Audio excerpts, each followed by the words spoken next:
আমি আমার দীর্ঘ রাজনৈতিক অভিজ্ঞতা থেকে দেখছি, ধরুন মুক্তিযুদ্ধের পরপরই ৭২-এর পরে যখন রক্ষী বাহিনী যখন গঠন হলো, আপনি জানেন যে রক্ষী বাহিনী যত না আমাদের জনজীবনের শান্তি নিরাপত্তার জন্য গঠিত হয়েছিল, প্রধানত রাজনৈতিক প্রতিপক্ষকে দমন করা, গ্রেপ্তার করা এবং ওদেরকে বিচার বহির্ভূত হত্যাকাণ্ডের মধ্য দিয়ে ন্যূনতম রাজনৈতিক প্রতিপক্ষ যারা ছিল তৎকালীন একসময় জাসদ, সর্বহারা পার্টি এবং অন্যান্য দলের, এবং বলা হয় ৩০ থেকে প্রায় ৪০,০০০ জাসদ বা অন্যান্য কর্মীদের এবং অনেকে যে একটা ব্যাপক একটা হত্যাকাণ্ডের শিকার হয়েছে।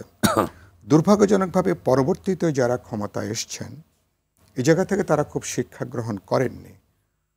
২০০১-এ বিএনপি জামাত জোট যখন ক্ষমতায় এলো, যখন র্যাব যখন গঠন হলো, আমার মনে আছে ৪ সালে তখন ব্যারিস্টার মওদুদ আহমেদ, তখন তিনি আইন মন্ত্রণের দায়িত্বে, আমি একটা অনুষ্ঠানে ছিলাম, তিনিও ছিলেন।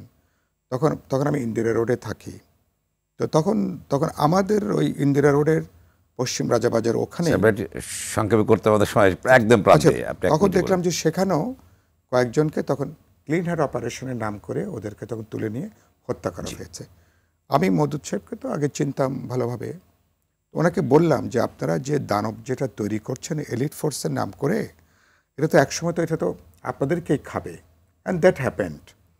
তো আমি যেটা বলতে চাই যে এই সমস্ত বাহিনীগুলোকে বাস্তবে যত না জননিরাপত্তার জন্য সরকার নিজের সুরক্ষার জন্য বাহিনীগুলোকে তারা গঠন করেন এক, এবং এই বাহিনীগুলো জনগণের বন্ধু হওয়ার পরিবর্তে বাস্তবে জনগণের উপর একটা নিপীড়ক বাহিনী হিসাবে তারা কিন্তু রাষ্ট্র নিয়ন্ত্রণ করতে পারে না। তাদের রাষ্ট্র তখন একটা এমন দানবীয় শক্তি হয়ে ওঠে, বিশেষ করে গত 3টা জাতীয় নির্বাচনের পরে, 14, 18 বা 24-এর পরে।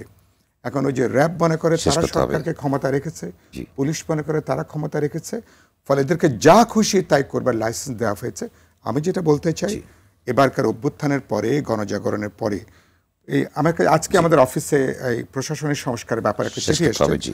সমস্ত বাহিনীগুলোর একটা গণতান্ত্রিক এর একটা পুনর্গঠন ছাড়া, পুনর্বিন্যস্ত করা ছাড়া, এদের একটা আমাদের উপযোগী, এদের একটা মনস্তাত্ত্বিক ওরিয়েন্টেশন ছাড়া, আমি মনে করি বাহিনীগুলোর পুনর্গঠন ছাড়া আগের ধারা কিন্তু এটা কিন্তু চলতেই থাকবে। অনেকেই বলবেন এটা খুব গুরুত্বপূর্ণ।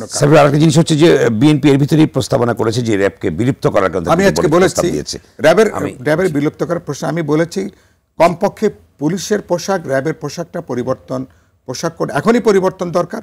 মানুষ দেখলেই মানুষের একটা আতঙ্ক, একটা ভয়ের জায়গাটা তৈরি করে।